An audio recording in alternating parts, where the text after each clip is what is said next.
Hello, beauty-filled world. Shay Bryant here with you on this it's rainy here, rainy Monday, here May of 2020.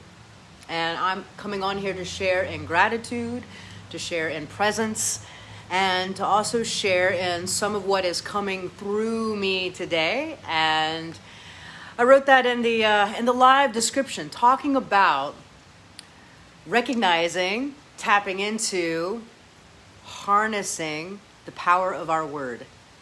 And just asking, is that part of your practice? Has that come into the forefront of your life? And I come on here and speak to my own journey because it might resonate with yours.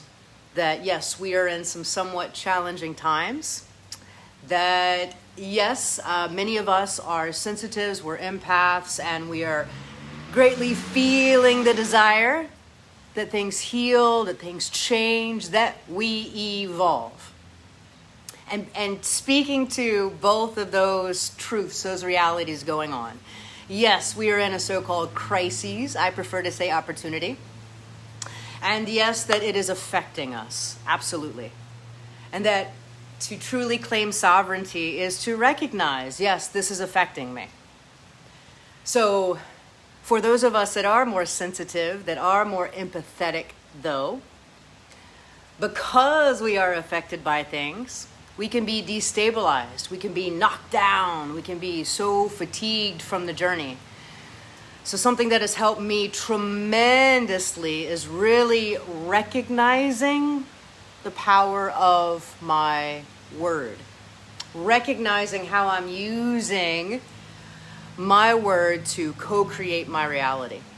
Because whatever I speak aloud into the world, I am hearing and I am feeling and then I am believing. So quite literally, whatever we are speaking aloud, we are also listening to, as is everyone else. And in many spiritual traditions, religious traditions, like Christianity, it is recognized this power of the word. That it is in fact word, it is in fact sound itself that creates the world around us.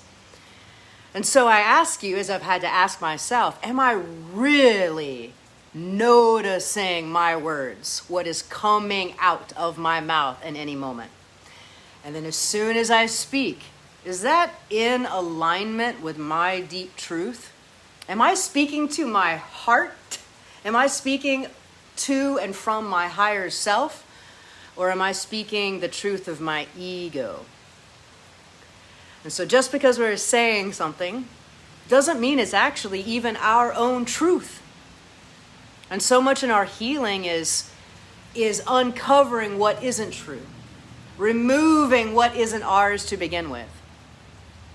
So if I watch what comes out of my mouth, I can tell in any moment, am I speaking to the truth of love in my own heart? Or is what's coming out of my mouth helping me recognize, whoa, I'm speaking to fear. I'm speaking to ego. I'm using this holy power of word to create the nightmare I don't want. Whatever you are thinking and whatever you are saying, you are going to feel. That's the way it works. And then from however you feel, that's your mood, right? That's your attitude. That's your behaviors. The world that you are going to create comes from that frequency. That's what we're talking about. The energy, the vibration, the frequency of your word. In my own life, I used to speak a lot to my fear. I would speak to my doubts. I would speak to the disease. And the big transition for me, and perhaps you as well, is to shift and notice, am I speaking from my heart? Am I speaking to truth? Yes, I might have these fears. Yes, I might have these doubts.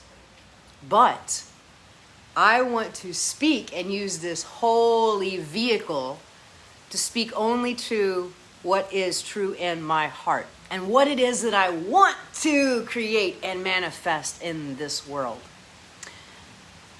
So this goes into noticing, witnessing your own thoughts, noticing and witnessing your own words. This goes into the subject of affirmations. I don't know if you've ever heard of that. But basically, we are always using affirmations of some kind. You're either affirming the world you want, or you're affirming the fear and doubt and the disease. In any moment, there is no neutral word. There is no neutral voice. You are always on one side or the other, either in heart or in ego. And so, as we rise in sovereignty, can we harness, can we focus this power of the voice? And I know this is a big challenge for a lot of us. The more sensitive we are, sometimes the more female we are, the harder it is to speak to our own truth. Because that truth might not be popular. That truth might not be the same as everyone else's. It might go against the grain. And of course, we have lineages, we have ancestors within us who suffered greatly for speaking to truth, who suffered greatly for speaking to heart. So many of us are still feeling fear, even within like our DNA, to speak out our own truth. In my own journey, that was part of why I have been to Egypt twice in order to help clear my own throat chakra. So do you know that you have 7 chakras? You actually have more than that. The 7 major ones. Number 5 is the throat chakra. And there are also chakras of this planet itself. And the throat chakra of planet Earth is located in Egypt. And that is a place where I have been to in order to help clear this out. So where am I still giving allegiance to my fears instead of giving allegiance to my own truth? I wish that for you. I wish that for me, and recognizing that this is some of the medicine that we need right now. We need truth sayers. We need those that are not scared of being unpopular in what they are saying. And we need those that are willing, that have the courage from their own heart to follow and speak to their heart. So trying on this practice with yourself. It's like I am always listening to what I am saying. And from hearing what I'm saying, I know, Shay, you are deluded right now. You are in your ego. You're believing fear. You need to go to bed. You need to check yourself. Or am I using this beautiful power of my voice to speak to what I want? Because beneath every one of your fears, there's actually a desire. So if you can get through the fear, like, I'm scared of the economy, I'm scared of not having enough money, I'm scared of not having a house, fill in your blank for what you're scared of, can you hear the underlying need beneath that? The underlying vision beneath that of what you do want. So instead of speaking to the fear of, I'm scared I'm going to lose my house, speak to the vision, the hope, the prayer. I love this house. I want to keep this house. And if not this house, there will be another. I know that I am supported. I am nourished. I am always taken care of. So I attempt to acknowledge my fear. We're not denying shit anymore. Okay, that's the old way. Acknowledge the fear and clean it up. Help bring yourself back out of the delusion, out of the disease that's definitely spreading right now. Far more worse than COVID is fear, because fear takes your power away. Fear makes you asleep and believing in the lies of the ego. So can you use your fear? Can you wake up feeling the fear and be like, you know what? There's something underneath this that I actually want to speak to. And in my own life, I really have had to practice speaking to it. So this morning, for example, every morning I do a sadhana, I do a practice, where I stand at my altar and I speak aloud. I bring to the altar that I would like to be altered. I bring forth my fears, I bring my doubts, I bring my insecurities, I bring my mourning and grief, and I say, these are the offerings that I bring to you. Can they be cleansed?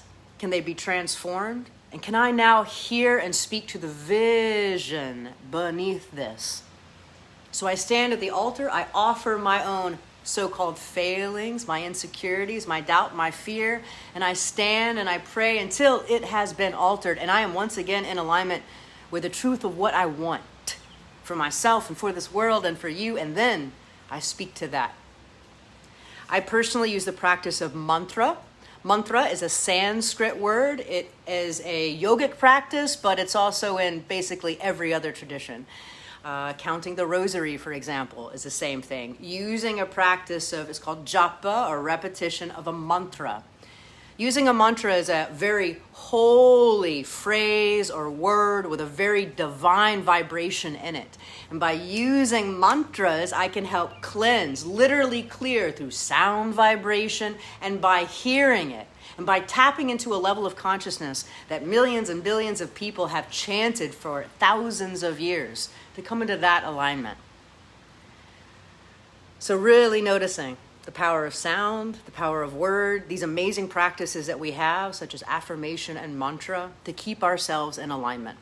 And the more sensitive you are, like me, pretty easy to get thrown off, right, your course and your North Star, your heading.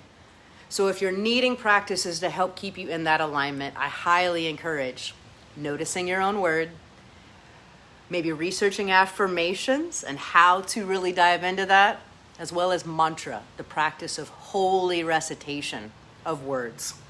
And if you're interested in this practice, if you're feeling that, you know what? Yeah, I need my throat chakra cleansed. I need to have the courage and the support and the accountability to move into my own voice. I am still feeling fear about speaking to my own truth. Or I still have that habit of falling into fear. And how do I come out of that? I need practices that help me stay grounded. That is why I am so thrilled to be offering Pilgrim Within right now during this COVID opportunity. This is an offering that came to me from my first trip to Egypt. It was downloaded, and I was told to create it. And I have been creating it for about 1.5 years now. And the next way that you can seize this opportunity is this week. This is the final week of Pilgrim Within signing up. Next Monday, Memorial Day, we are cut off on taking new pilgrims.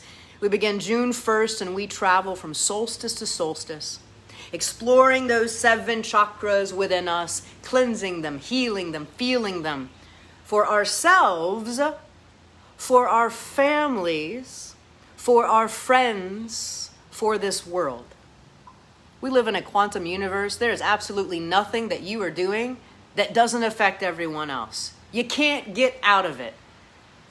So I invite you to seize your power, to recognize your power, to reclaim your power, to step into that spiritual sovereignty. That's what Pilgrim Within is about. That is what I am here for. That is what this moment is for. There's a holy opportunity here. And I am calling forth everyone whose hearts and souls feel that.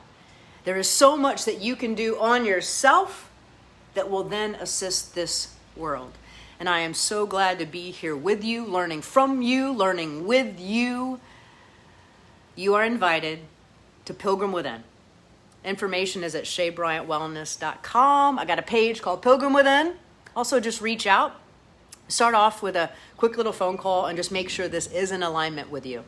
I have the full price tag up online, but you can ignore that because if your soul and spirit are needing community, needing accountability, needing inspiration, needing actual practices. I just mentioned mantra. I just mentioned chakras, the practices that are going to help you both make it through this COVID opportunity and to help co-create the world that we're actually wanting to build from this. That's what Pilgrim Within is for. Pilgrim Within is for you. If you're feeling that call, please reach out. Let me know. Let's do this, guys.